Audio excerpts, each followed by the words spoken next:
Je vous pose la question, quelle place occupe mon corps au travail? Merci, Annie.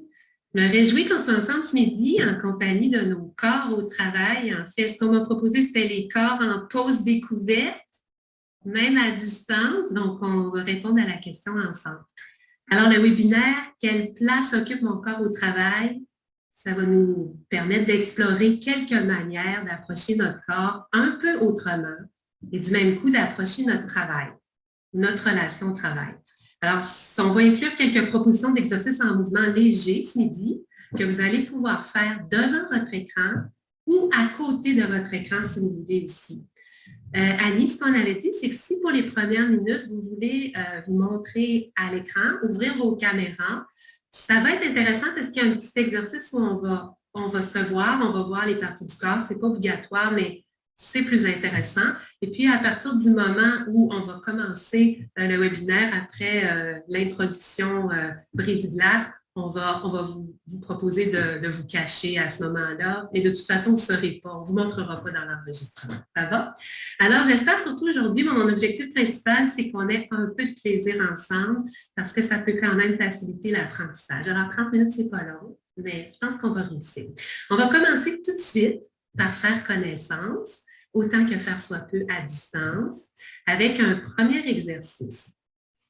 Je vais vous poser la première question suivante.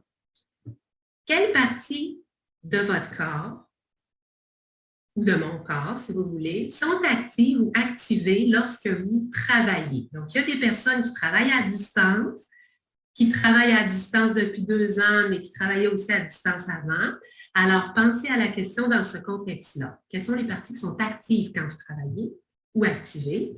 Et les personnes qui sont retournées en présence ou qui sont en hybride ou partiellement en présence à distance, vous pouvez choisir ce qui vous plaît le plus d'explorer pour répondre à la question. Alors, la place du corps au travail. La place qu'occupe le corps au travail, elle peut bien sûr varier. Donc, en fonction des métiers, des tâches, des moments vécus, mais aussi particulièrement des individus. Parce que chaque corps, chaque situation appelle à une occupation de l'espace ou du temps par le corps qui va être différente. La manière dont on occupe l'espace, elle a aussi varié énormément au cours des époques, la manière dont le corps se place dans le travail. Il y a une chose qui est sûre, c'est que même si votre corps ne bouge pas beaucoup, et pour beaucoup d'entre nous, il bouge moins, il bouge de moins en moins, le corps est toujours présent, il travaille avec vous, il est là, même à distance. Il nous soutient, le corps. Il peut aussi souvent nous empêcher, parfois à notre insu, de faire un certain nombre de choses qu'on veut faire et nous en fait faire d'autres qu'on n'a pas nécessairement l'intention de faire. Vous avez sûrement tous déjà vécu ces situations-là. Ça passe par le corps. On peut apprendre à tenir davantage compte du corps, donc à collaborer avec lui pour s'approcher davantage de ce qu'on veut vraiment faire, au travail, mais aussi dans la vie privée. Donc, il y a quelques petites réponses qui viennent. C'est intéressant d'aller jeter un coup d'œil. Donc, des meubles plus ergonomiques, de l'espace pour bouger, se déplacer. Oui, 3 choses en même temps, parce qu'à l'écran, on peut le faire, on a l'impression qu'on en fait de plus en plus. Un poste hybride assis et debout. Oui, les douleurs physiques. Le corps, on l'oublie. Évidemment qu'on l'oublie. Quand on le bouge, il nous rappelle qu'il est là, mais ce n'est pas la seule manière d'entrer en contact avec lui. Alors, pour moi, et pour plusieurs autres aussi, formateurs et chercheurs dans ce domaine, parce que je fais de la recherche aussi, le corps est un tout. On peut aussi l'appeler le soma. Vous avez peut-être déjà entendu ce mot-là. Ça veut dire le corps qui englobe tout, en particulier, bien sûr, le fameux cerveau, la boîte crânienne, ça fait partie du corps, mais aussi toutes sortes d'autres choses qui se passent à l'intérieur du corps. Ça va aussi inclure la voix qu'on entend, mais des fois aussi la voix qu'on entend à l'intérieur de nous et qu'on ne partage peut-être pas extérieurement. Ça va inclure le regard, les émotions, un tas de choses. Ce n'est pas juste le corps physique qu'on voit. Le corps et le cerveau vont donc bien travailler ensemble. Ça, on le sait maintenant, beaucoup de recherches nous le montrent, dans des boucles constantes de perception-action. Donc, le corps perçoit, va transmettre des informations au cerveau, le cerveau va réagir, on va agir, puis en fonction de ce qu'on aura fait comme action, on va repercevoir d'autres choses. On va percevoir des choses dans notre environnement. Vous voyez mon environnement réel là, quand je présente. Donc, je ne vous ai pas mis une image derrière pour le cacher parce que pour moi, il a une importance. Aussi quand on travaille à distance. Donc, je vois par exemple quelqu'un passer là, chez Florence derrière. Je ne sais pas si c'est une vraie personne, je pense que oui, il y a eu du mouvement.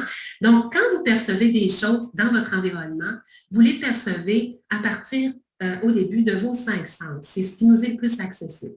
Donc, chez moi, par exemple, j'entends un peu de bruit derrière, j'entends l'aiguille de l'horloge qui tourne, je vois des lumières, je vois ça dans vos environnements aussi. Donc, ça, ce sont les 5 sens. Je touche une table devant moi, c'est aussi quelque chose qui peut me déranger ou peut me donner des informations quand je travaille ou peut m'aider. Il n'y a pas que ça. Il y a aussi un 6e sens et plusieurs autres sens maintenant. Mais là, un webinaire de 30 minutes, je vais m'arrêter au 6e aujourd'hui. Le 6e sens, c'est le sens interne, la proprioception, c'est le sens de la conscience de soi. Quand on perçoit des choses dans son environnement, il peut nous venir aussi des informations qui viennent de l'interne de notre corps et elles entrent en relation avec ce qui vient de l'externe. Et c'est très important pour apprendre à mobiliser davantage notre corps au travail que de tenir compte aussi des informations qui viennent du 6e sens. Notre corps, il y a une conscience de l'expérience de toutes les relations qu'on vit, donc les relations qu'on entretient avec nous-mêmes, les relations avec les êtres humains, les autres êtres humains, l'espace autour de nous et l'espace virtuel, ça compte aussi. Si vous avez 120 personnes à distance, vous avez 120 environnements qui entrent en relation avec vous, même si vous ne les voyez pas. Les relations avec le temps qui passe, avec le rythme et avec des dynamiques plus larges qui nous englobent et qui nous dépassent aussi parfois, ça veut dire les dimensions collectives. Donc, vos 2 collègues, par exemple, qui travaillent dans l'espace virtuel à côté, ça vous touche, vous les sentez. Les dimensions institutionnelles, des décisions qui sont prises dans les institutions et puis que tout à coup, on l'apprend 2 jours plus tard, mais quand même, c'est là aussi. Et les dimensions sociales. On ressent tout ça. Donc, le corps ressent tout ça.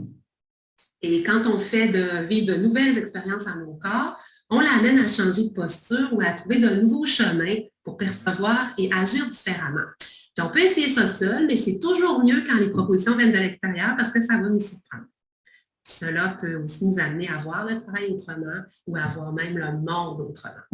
Alors, les nouvelles expériences, c'est important. Sont de tout ordre, elles peuvent être très simples, extrêmement compliquées. Moi, ce midi, je vais vous en proposer quelques-unes dans 1 minute, des toutes simples, avec des volumes, des axes, des rythmes qui vont combiner un peu de vitalité puis de détente. Puis ça, vous pourrez reproduire ça si vous voulez au travail, puis vous pouvez les inventer aussi. Il n'y a pas de codification ou d'exercice parfait qu'on peut faire ils doivent être adaptés ça doit vous faire plaisir et être adapté à vous. Mais ceux que moi, je vais vous présenter sont issus, qui ont été adaptés au fil du temps de ma pratique depuis 10-15 ans au champ. Donc, ils sont issus du champ des pratiques de l'éducation somatique, qui est un champ qui étudie la conscience du corps en mouvement. C'est un champ qui est enseigné à l'UQAM. Donc, c'est d'autant plus intéressant d'en parler à la formation continue de l'UQAM, en théorie et en pratique. On va se mettre à faire un petit exercice. Je vais vous proposer de vous installer confortablement sur votre chaise et, si possible, de vous dégager un peu de l'écran. Le regard est extrêmement mobilisé. On est toujours en train d'essayer de voir ce qui se passe à l'écran. C'est très fatigant de travailler à l'écran toute la journée pour, entre autres, cette raison. Alors, si vous pouvez m'écouter, continuez à m'écouter si vous avez envie, c'est sûr que ça va être important, mais laissez aller, reculez votre chaise, regardez un peu peut-être en haut de l'écran, sur le côté, trouvez une position où vous vous sentez confortable, où vous allez pouvoir prendre une pause. Et je vais vous proposer certains exercices et vous pouvez vous engager dans les exercices de la manière qui vous plaît. Donc, saisir ce qui vous tente, puis laisser le reste aller, trouver le confort là-dedans. Alors, je vous invite à sentir votre dos d'abord, qui touche peut-être le dossier d'une chaise ou qui est peut-être dans les airs. Là, vous sentez l'air dans votre dos. Et si votre dos est trop appuyé sur le dossier de la chaise, avancez-vous un peu pour qu'il soit dégagé. Sentez aussi comment vos fesses sont probablement assises quelque part, appuyées sur un dossier, appuyées sur un siège. Et les pieds qui, dans la plupart des cas, devraient toucher le sol Des fois, quand on est en télétravail en été, on n'a pas de chaussettes, on est pieds nus au sol. D'autres fois, on a des chaussures. Donc, sentez les deux pieds. S'ils ne sont pas posés sur le sol, posez-les, s'il vous plaît, sur le sol. Et voyez si vous pouvez trouver une manière de poser les deux pieds pour que votre corps soit équilibré, donc pas plus de poids sur le côté droit que sur le côté gauche. En général, si vous êtes droitier, vous avez tendance à appuyer plus à droite, puis l'inverse pour les gauchers. Voilà, et respirez bien là-dedans et je vous invite maintenant à observer ce qui arrive avec les parties du corps que vous avez montrées à l'écran plus tôt, celles que vous utilisez beaucoup au travail, qui sont actives. Est-ce qu'elles sont encore là? Et qu'est-ce qu'elles font? Alors, vos mains, par exemple, vous pouvez les reposer sur vos jambes si c'était les mains qui étaient actives. Si c'était les yeux, ce n'est pas interdit de les fermer. Si c'était le crâne, le cerveau, vous pouvez bouger un peu la tête pour le détendre.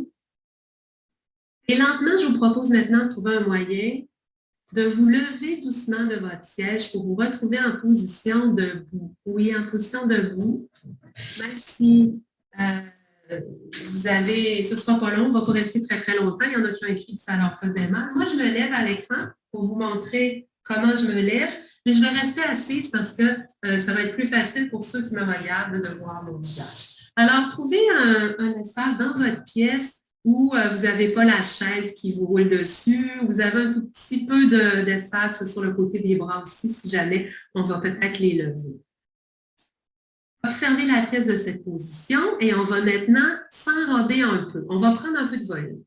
Je vais vous proposer d'imaginer que vous allez construire un bonhomme de neige avec votre corps en roulant 3 boules. D'abord, vous allez, je sais que ce n'est pas votre saison préférée, mais quand même la neige, ça va mieux que le sable pour faire ça. On va aller rouler une grosse boule de neige, la plus grosse, celle du bas du bonhomme de neige.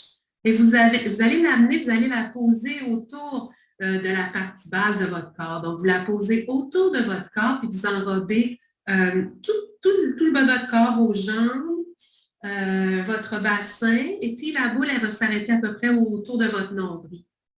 Et puis, vous allez respirer dans la grande boule pour laisser le bas du corps prendre tout le volume du bas. C'est bien solide. Ensuite, vous allez rouler une deuxième boule et vous allez l'amener, la poser sur la première et elle va venir prendre la place du torse. Donc, elle est un petit peu plus longue que celle d'un vrai bonhomme de neige, c'est à cause de la forme de notre corps. Et la deuxième boule va s'arrêter au cou. Et vous allez bien la colmater sur la première pour qu'elle soit bien solide ensemble. Donc, une boule au niveau du bassin et une deuxième boule sur tout le torse. Et puis, allez bien mettre de la neige derrière aussi pour bien sentir votre dos. Et les deux boules doivent être bien en équilibre.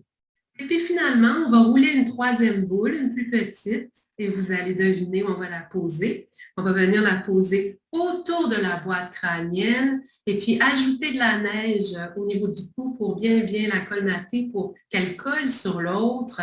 Et puis, bougez un peu votre corps d'avant en arrière. Vous assurez que les 3 boules ne tombent pas. Mais la première, elle ne devrait pas tomber, mais les 2 autres, qu'elles soient solides. Pour certaines personnes, ce n'est pas simple. Pour nous aider, ce qu'on va faire, c'est qu'on va aller passer un fil dans les 3 boules. Alors, je vais vous inviter à aller attacher un fil au plafond. Ça peut être un fil léger, il peut être plus gros, ça peut être un bout de bois si vous préférez. Faites-le descendre à partir du plafond. Il va entrer, percer votre boule de neige du haut, au milieu du crâne, traverser votre corps, percer la deuxième, percer la troisième et aller s'attacher au plancher. Et puis, bougez votre bonhomme de neige pour voir ce que ça fait maintenant que vous avez un fil qui vous tient.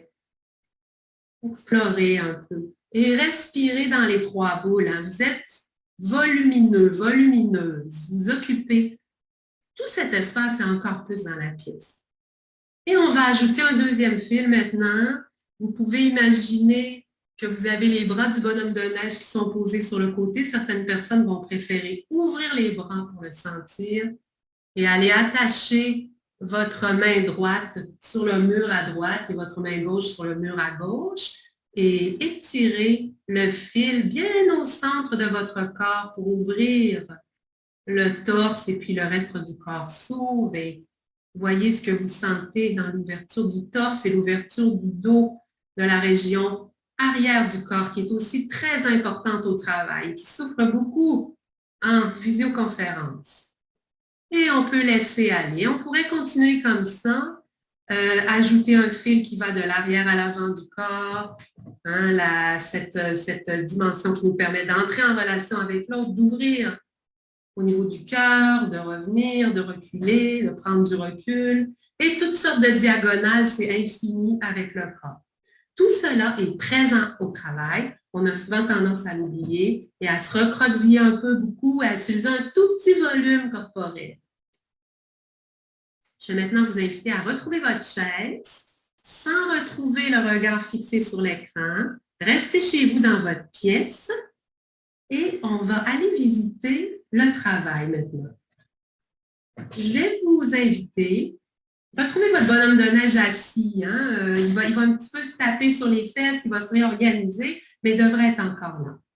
Imaginez une tâche que vous prévoyez faire cet après-midi ou ce soir. Une tâche que vous allez faire tout de suite quand vous allez revenir après le lunch. Vous allez peut-être dîner puis revenir travailler. Si vous ne travaillez pas, vous pouvez penser à quelque chose que vous faites dans votre vie privée. Laver la vaisselle, par exemple. La plus plaisante des tâches qui vous viennent. Souvent, celle qu'on fait en premier au travail quand on vient. Et là, je vais vous inviter à vous préparer, à vous y engager et puis à plonger dedans comme si vous deveniez tout petit et que le travail était très grand. Et puis, revenez à votre corps présent maintenant. Et reprenez le même travail, si c'est d'écrire un courriel, si c'est d'aller parler à quelqu'un, etc. Et cette fois, ne bougez pas, retrouvez votre bonhomme de neige et laissez le travail venir à vous doucement. Invitez-le un peu à votre rythme. Observez. Notez les images qui vous viennent, des mots, si c'est pertinent pour vous. Et vous pourrez continuer à faire ce travail-là quand le webinaire va être passé parce que c'est un exercice qui, en général, se fait sur 10, 15 minutes, etc. Là, je vous ai fait un petit aperçu. Alors, ce sont des exemples très simples d'exercices de conscience du corps que l'on vient de faire, des exercices qu'on lie toujours à l'expérience du travail, qui peuvent se faire à distance. Ces exercices, ils vont permettre de renforcer la conscience relationnelle au travail, puis ils permettent de mieux habiter l'espace, le temps. Donc, ils améliorent la gestion et l'organisation des actions. Puis, ils permettent aussi de mieux se réguler. Puis ça a une importance capitale dans le travail parce que ça va nous permettre de réguler toutes les relations qu'on entretient avec les autres personnes au travail, incluant les relations à distance et les relations avec les machines et les multiples programmes avec lesquels on doit composer maintenant au travail. Est-ce qu'il y a des bienfaits à faire ça? Il y en a. Ils sont très nombreux. Je n'ai pas beaucoup identifié d'inconvénients encore, sauf de perdre son temps si on n'a pas envie de le faire ou si on le fait déjà ou si on ne croit pas. Ou dans des cas peut-être aussi de troubles graves, là, de personnes qui ont des troubles graves que de trop percevoir, ça leur poserait problème. Sinon, il n'y a vraiment que des bienfaits. On sent mieux nos limites, on vit mieux le travail et on ajuste la manière dont on le conduit. C'est pour ça que je parle d'équilibre, de plaisir, de bien-être, de santé. Mais aussi, ce que je trouve intéressant en terminant, en lien avec le travail, c'est qu'on peut aussi, en faisant un travail de conscience du corps lié à l'expérience du travail toujours, réduire les écarts entre ce qu'on a l'intention de faire vraiment quand on travaille et les actions qu'on pose pour y arriver. Donc, l'écart entre intention et action. En d'autres termes, quand le corps est consciemment mobilisé, on fait mieux ce qu'on a à faire de manière plus efficace, puis on est plus satisfait. Puis si on n'y arrive pas, ça se peut aussi, bien, on prend ça moins au sérieux, on voit mieux pourquoi ça ne marche pas, puis on se reprend. Ça vaut vraiment la peine d'essayer. Comment faire dans les transports en commun, surtout quand on habite loin? Les transports en commun, c'est extraordinaire. La voiture, bien là, faites attention, il faut que vous gardiez quand même, si vous êtes en voiture, gardez l'attention sur la route, mais le métro et l'autobus, moi, j'adore ces moments-là parce qu'on peut faire beaucoup de travail avant d'aller au travail, et en revenant du travail, donc utiliser ce temps à bon escient pour faire des micro-exercices de conscience du corps que les autres usagers ne verront pas nécessairement. Vous n'êtes pas obligé de vous lever et danser dans le métro. Vous pouvez faire des choses vraiment petites, des petites séquences d'exercices qui vont vous aider, surtout le matin, à arriver bien conscient au travail et à ne pas oublier, après le travail, pour faire procéder parfois des choses qui n'ont pas eu le temps de bien être comprises dans la journée où il y a eu beaucoup d'activités qui se sont passées en même temps. Donc, réjouissez-vous les gens qui se déplacent en transport en commun. Vous avez un beau moment d'exploration pour utiliser. Je dirais aussi que les transports en commun, c'est une chose, mais par exemple, les personnes qui marchent au travail ou qui, par exemple, n'ont pas de temps de battement, je ne sais pas, peut-être que vous conduisez une voiture, vous allez reconduire vos enfants, puis là, c'est vraiment la cacophonie dans votre voiture, puis qu'après, vous arrivez tout de suite au travail, puis que vous êtes déjà essoufflé quand vous arrivez. Des fois, ça peut être 30 secondes ou 1 minute avant de commencer à travailler, puis ça fait toute la différence. Vous faites seulement vous poser. Donc, en éducation somatique, on va proposer pas seulement de faire la méditation ou du silence, mais de mobiliser les dimensions du corps. C'est pour ça que moi, par exemple, je vous ai fait faire les volumes. Là, c'était une manière de le faire à l'écran. Mais donc, si vous êtes dans une pièce, de travailler à conscientiser l'arrière de votre corps, le côté de votre corps, le haut, le bas, etc. Donc, de faire des mouvements légers qui vous permettent d'entrer en contact avec le corps dans l'espace. Puis la danse, bien, si vous aimez la musique, puis que vous avez l'occasion dans votre bureau de danser un petit peu, ça peut remplir tous ces objectifs-là rapidement. Une petite minute de danse, puis, ou de la musique dans les écouteurs, puis une petite danse en marchant. Il y a beaucoup de gens qui font ça. C'est super.